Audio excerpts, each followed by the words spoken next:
Bienvenue à tous dans l'épisode 503 de La Lettre Pro, le podcast Intelligence Artificielle.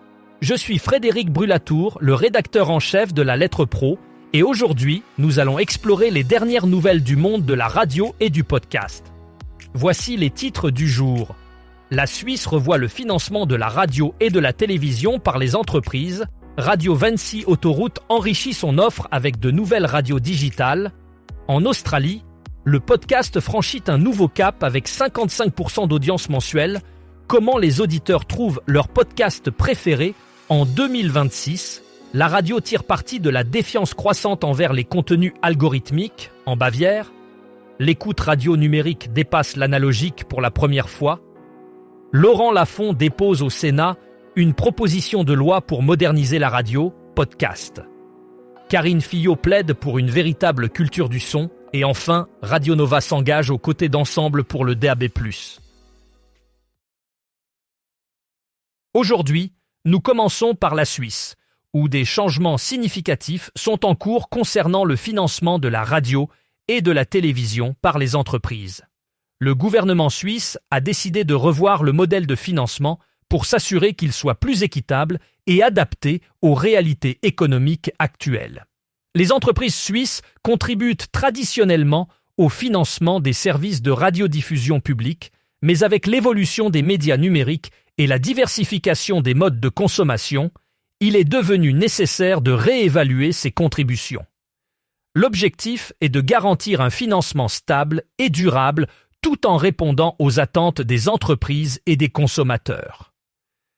Ce changement pourrait avoir des répercussions importantes sur la manière dont les médias sont financés et consommés en Suisse. Et il sera intéressant de suivre comment cette réforme se mettra en place. Radio Vinci Autoroute continue d'élargir son offre audio-digitale avec le lancement de plusieurs radios thématiques accessibles sur son site internet et via l'application Radio 107,7. Ces nouvelles stations sont conçues pour offrir aux automobilistes une expérience d'écoute personnalisée, tout en intégrant des bulletins d'information sur le trafic toutes les 15 minutes. Parmi les nouvelles radios, Version 90 célèbre les hits des années 1990, tandis que Version 2000 revisite les classiques des années 2000. D'autres stations comme Version Ibiza et Version Pop Rock proposent des ambiances festives et des succès fédérateurs. Version Happy List est dédiée aux titres les plus entraînants. Cette stratégie vise à combiner la personnalisation musicale avec une information de circulation continue, un élément central du service de Radio Vinci Autoroute. De nouvelles radios digitales devraient être lancées cet été, élargissant encore les options d'écoute pour les usagers du réseau autoroutier. En Australie, le podcast a franchi un nouveau cap impressionnant avec 55% de l'audience mensuelle selon les dernières statistiques. Cette progression souligne l'engouement croissant des auditeurs pour ce format audio qui offre une diversité de contenus et une flexibilité d'écoute inégalée. Les podcasts attirent de plus en plus d'auditeurs grâce à leur accessibilité et leur capacité à couvrir une large gamme de sujets, des actualités aux loisirs, en passant par l'éducation et le développement personnel. La variété des plateformes disponibles, combinée à une production de haute qualité, a également contribué à cet essor. Les créateurs de contenu en Australie continuent d'innover pour capter l'attention d'une audience toujours plus large. Et cette tendance à la hausse devrait se poursuivre, renforçant ainsi la place du podcast dans le paysage médiatique australien. En 2026, la manière dont les auditeurs découvrent leur podcast préféré a évolué de manière significative.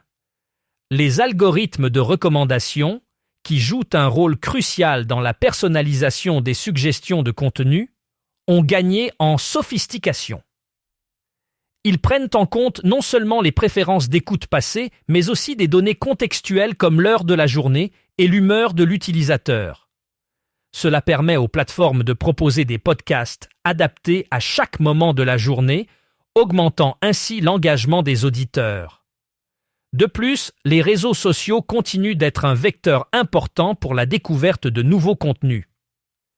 Les recommandations de bouche à oreille via des partages ou des discussions en ligne restent également influentes. Enfin, les classements et les listes de tendances sur les plateformes de streaming jouent un rôle clé pour attirer l'attention des auditeurs sur des podcasts qu'ils pourraient autrement ignorer. La radio semble tirer profit de la méfiance grandissante envers les contenus algorithmiques.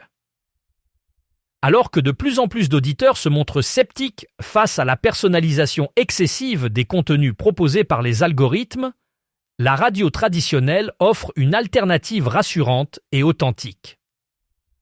Les auditeurs apprécient la programmation humaine, qui ne suit pas uniquement des logiques de données, mais valorise la découverte et la diversité. Cela crée un lien de confiance avec l'auditeur, qui se sent moins manipulé par des recommandations automatiques. Cette défiance vis-à-vis des algorithmes pousse certains utilisateurs à revenir vers des formats plus traditionnels, où l'interaction humaine et l'imprévisibilité des programmes jouent un rôle clé. En conséquence, les stations de radio capitalisent sur cette tendance en mettant en avant leur capacité à offrir un contenu varié et non biaisé, ce qui renforce leur position dans le paysage médiatique actuel.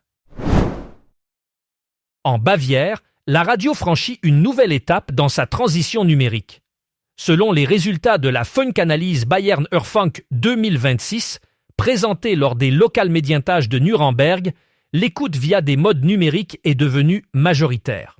Pour la première fois, 48,1% de la population bavaroise âgée de 14 ans et plus écoute la radio par des moyens numériques un jour ouvré moyen, dépassant ainsi les 45,2% de l'écoute FM. Cette progression est principalement portée par le DAB+, dont la couverture et l'utilisation continuent de croître. En 2026, 53,2% des Bavarois ont accès à un récepteur compatible DAB+, et 35,2% l'utilisent quotidiennement.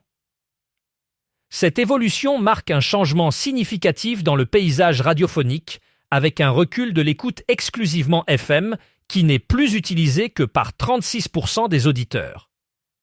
Le DAB+, joue un rôle crucial en offrant plus de diversité et une meilleure expérience d'écoute à moindre coût. Laurent Lafont, sénateur et président de la Commission de la Culture, de l'Éducation et de la Communication, a récemment déposé une proposition de loi visant à moderniser le secteur de la radio en France.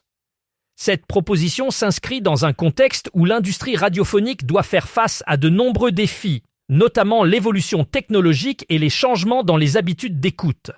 Lafont propose de renforcer le soutien aux radios locales, qui jouent un rôle crucial dans la diversité culturelle et l'information de proximité.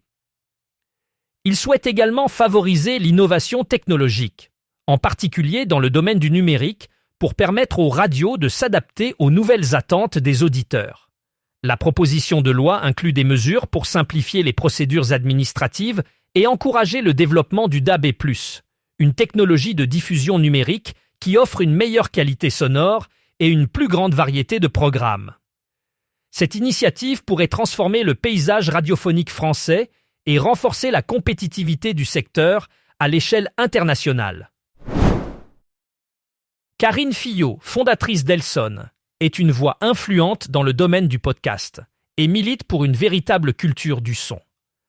Dans un paysage médiatique en constante évolution, elle souligne l'importance de la découvrabilité et de la diversité des formats audio. Pour Fillot, l'enjeu principal réside dans la capacité des créateurs de podcasts à se démarquer dans un marché saturé. Elle préconise une approche qui valorise l'innovation et l'originalité, permettant ainsi aux auditeurs de découvrir des contenus qui sortent des sentiers battus. Fillot insiste sur le fait que la culture du son doit être enrichie par des expériences auditives variées et engageantes, qui poussent les auditeurs à explorer de nouveaux horizons. Son plaidoyer met en lumière la nécessité d'une réflexion approfondie sur la manière dont les podcasts sont produits, promus et consommés, afin de garantir un écosystème audio riche et dynamique. Radio Nova s'engage aux côtés de l'association Ensemble pour le DAB+, renforçant ainsi son engagement envers la radio numérique terrestre. Déjà pionnière dans le déploiement du DAB+, Radio Nova rejoint une structure qui regroupe des radios publiques et privées, tant nationales que locales. Cette adhésion s'inscrit dans une stratégie visant à promouvoir le DAB+, auprès du grand public et des professionnels. Frédéric Antelme, directeur délégué de Radio Nova, souligne que le DAB+ représente une avancée majeure pour la radio et que cette collaboration s'intègre naturellement dans leur engagement à adopter cette technologie. L'association Ensemble pour le DAB+, dirigée par Charles-Emmanuel Bon, poursuit ses actions pour accroître la visibilité et l'adoption du DAB+, notamment par le biais de partenariats stratégiques. L'arrivée de Radio Nova est perçue comme un signal fort, renforçant la diversité et la mobilisation autour du DAB+. Merci d'avoir écouté cet épisode de La Lettre Pro, le podcast Intelligence Artificielle. Pour en savoir plus sur ces sujets et d'autres nouvelles pertinentes, rendez-vous sur notre site lalettre.pro. N'oubliez pas que vous pouvez vous abonner à notre newsletter quotidienne pour recevoir directement les dernières informations. À demain pour un nouvel épisode.